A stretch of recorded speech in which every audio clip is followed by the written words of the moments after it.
finished that thought about Dave Rubin. It's like, has Dave Rubin gone too far?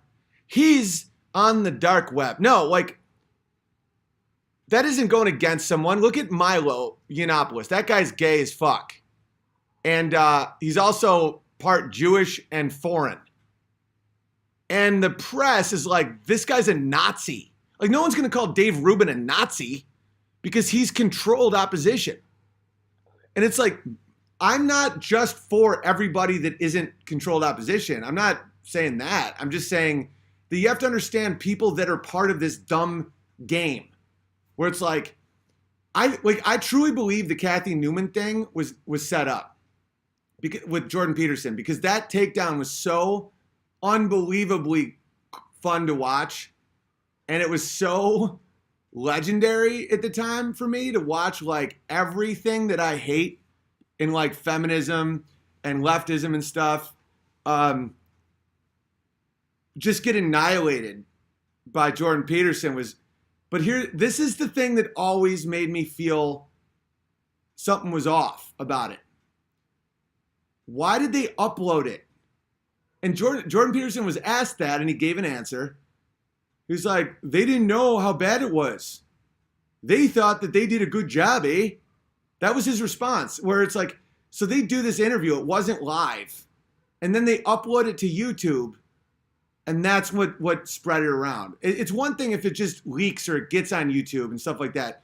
No, that broadcast station uploaded the interview, the whole thing, to YouTube.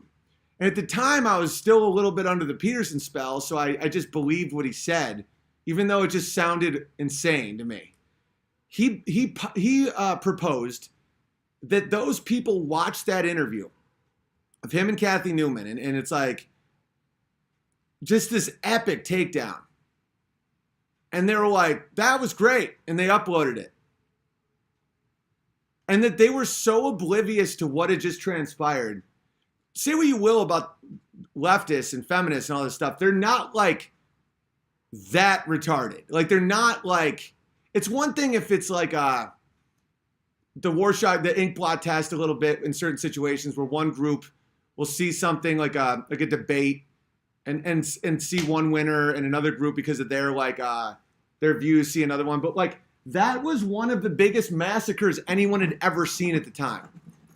That shit doesn't get to the light of day accidentally. It's like, and now that I know what I know about a lot of these psychological operations and controlled opposition stuff, that stuff is absolutely real. I would not be surprised if that whole thing was staged, because it made people trust Jordan Peterson. And there's a reason that Vox Day and myself and a lot of people are going after Peterson so strongly. It's not because it's like, I feel like slighted, or I just like hate him, or I'm like trolling him to get him to talk to me. I never want to talk to that guy ever again, ever. And it's because of how dangerous he is now. Like, millions of people trust him now. It's kind of like in Donnie Brasco or something, where it's like a guy has to kill someone to be trusted by the mob, and then later you find out it was like a faked murder or something. I'll give you an example right now, and this will make you truly understand the horror that is Jordan Peterson, right? Okay, he just posted this on Facebook. He first off, he quotes Salon.com. For those of you that don't know about Salon.com, it normalizes pedophilia. It's the site that had articles like, "I'm a pedophile, not a monster." It's a horror show. Salon.com makes Huffington Post look like Breitbart, right? It's when people say don't give someone a voice, or don't. Like when my buddy Dave Smith had on Richard Spencer on his podcast, like, people spiraled. Like, even a bunch of libertarians spiraled. They're like, don't give him a voice. Don't give him a platform. And he's like, no, I disagree with him. I wanted to hear him out, and I wanted to, like, debate him and stuff. And they're like, don't give him a voice. Keep him in the dark. Dude, no one likes Richard Spencer. Richard Spencer is a fucking retard. But, like, what is so bad about having someone on that you disagree with, right? Okay.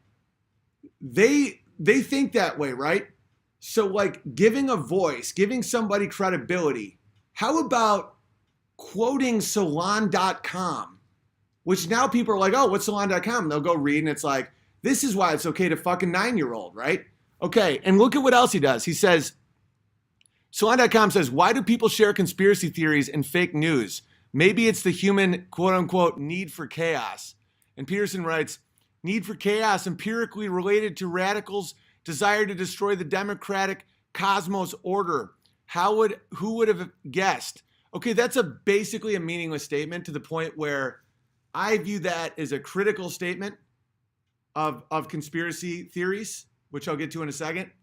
Other people are like, he's on our team, idiot. He's criticizing them for, no, it's not clear what he's doing.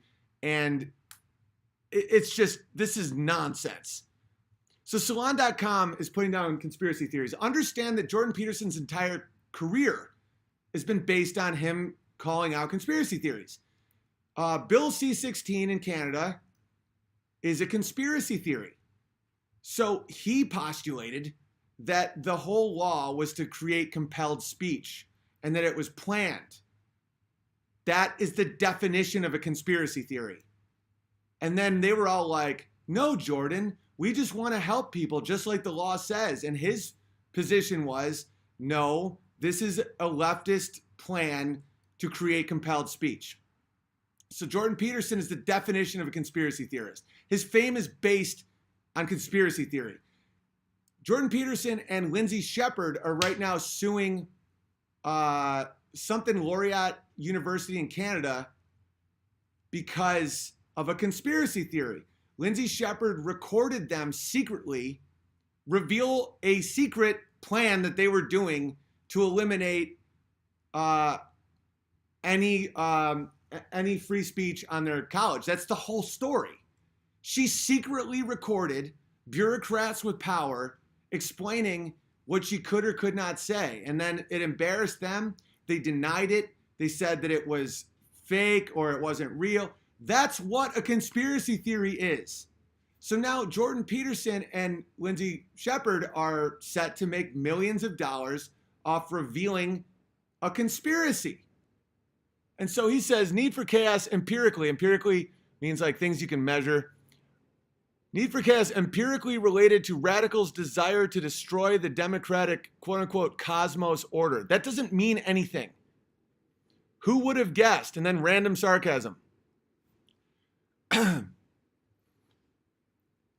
He's promoting an article with, so they're calling Donald Trump a conspiracy theorist. Want to know what the whole thing about conspiracy theory is?